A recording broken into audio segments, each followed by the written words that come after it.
Te bendiga, Dios te guarde. Julio Heredia de este lado. Dice la palabra de Dios en San Juan 11:25: yo soy la resurrección y la vida, y el que cree en mí, aunque esté muerto, vivirá. Son palabras textuales de Jesús, refiriéndose a que sí hay un plan de Dios para tu vida, refiriéndose a que Dios tiene un plan de salvación especial para ti, y que aunque tú perezcas en el intento, porque muchos de nosotros es posible que no lleguemos a ver la segunda venida de nuestro Señor. Es posible que si no vemos eso, estando vivos, sí vendrá una resurrección para nosotros. Y es que desde el principio Dios quiso crear un plan estratégico para el hombre. Dios quiso hacer un engranaje desde la fundación del mundo. Dios preparó el Edén para Adán y Eva, para que ellos fueran felices, para que no tuviesen problemas de ninguna índole. Pero por desobediencia, entonces se frustró el plan que originalmente Dios había planeado. Y que valga la redundancia, Dios tenía algo muy bonito hecho para la humanidad. Pero ¿qué sucede? Al violarse las reglas, el pecado entró.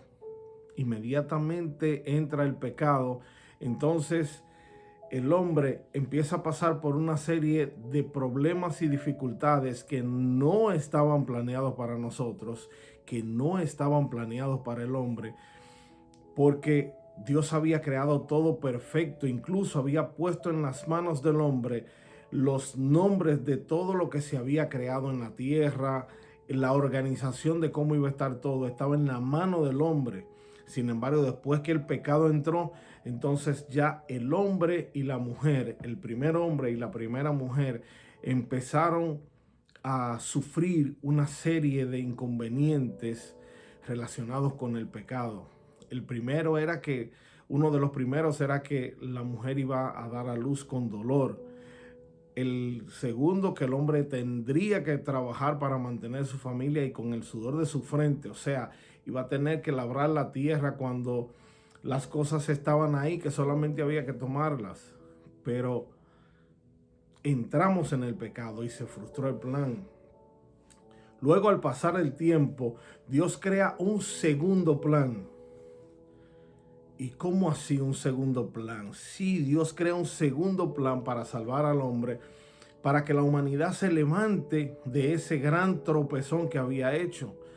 Y le habla a Noé, y Noé construye un arca guiado por Dios, pero nadie quiso entrar, nadie quiso escuchar ni la voz de Noé ni la voz de Dios. Todos decidieron seguir en sus mismos pecados y concupiscencias. A la gente le gustó más el pecado que lo que Dios le estaba ofreciendo. ¿Qué sucede? Vino el diluvio, una inundación tremenda, y solamente Noé y su familia se salvan. Más adelante, el hombre vuelve, incluso después de ya el Señor haber rehabilitado la tierra, rehabilitado al hombre, creado con una familia que sí escuchaba al hombre. Vinieron los descendientes a levantarse en contra de Dios, y vuelve y se frustra el plan de lo que Dios tenía para la humanidad. ¿Qué sucede? Que viendo que tropezón tras tropezón, el hombre siempre iba a estar cayendo, Dios toma un plan definitivo para la vida del hombre. Y en ese momento Dios dice: tengo que hacer que el hombre, por medio de sacrificios, pueda reivindicar sus pecados. Entonces el hombre iba y mataba un cabrito, un macho cabrío, mataba una paloma o un becerro, y lo llevaba a hacer sacrificios como olor fragante al Señor para borrar los pecados que había cometido. Pero ya llegó el momento en que eso tampoco era suficiente, y Dios decide tener un plan definitivo para la salvación del hombre, y decide enviar a su único hijo su único hijo, enviarlo para que como un hombre se críe, nazca como cualquier niño, se eduque como cualquier joven y como ese hombre, como un hombre común y corriente, vaya a la cruz del Calvario y derrame toda su sangre para que nosotros hoy estuviésemos sujetos al plan definitivo de Dios. ¿En qué consiste ese plan? Bien, la Biblia nos dice que el cordero que simbolizaba esa sangre de ese cordero, que simbolizaba la reivindicación del hombre delante de Dios, que simbolizaba esa muerte como la muerte parcial de los pecados de esa persona. Entonces Cristo fue a la cruz del Calvario y como aquellos machos cabríos, como aquella ofrenda que se le hacía al Señor, como esa misma ofrenda, Jesús fue a la cruz del Calvario y allí derramó toda su sangre y se hizo pacto perpetuo de Dios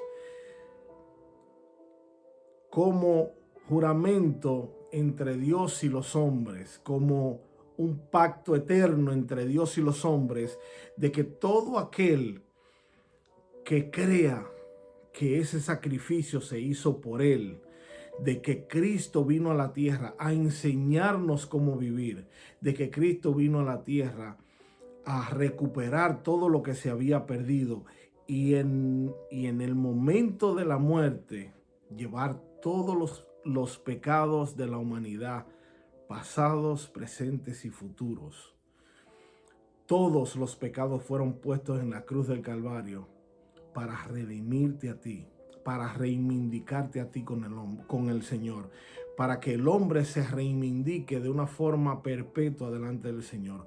Por eso Jesús dice aquí en el libro de Juan, que fue nuestra lectura bíblica, que Él, aunque tú estés muerto, si crees en Él, vivirás. No hay una promesa más maravillosa dentro de toda la palabra que aunque tú perezcas, dice la palabra, que en aquel día cuando Cristo venga por su pueblo, los muertos en Cristo resucitarán primero y los irán a recibir en las nubes de los cielos cuando Él baje por su iglesia, cuando Él descienda por su iglesia, cuando Jesús decida venir a buscar a su novia, como le llama a Él, que serán las bodas del Cordero en ese entonces. Hoy solamente te traigo esta palabra para que tú sepas cómo fue el plan de Dios y por qué Cristo tuvo que venir y morir en la cruz del Calvario. No fue porque Él quiso, porque en un determinado momento en la cruz Jesús se sintió desamparado y le dijo: Padre, ¿por qué me has desamparado? Jesús se sintió solo.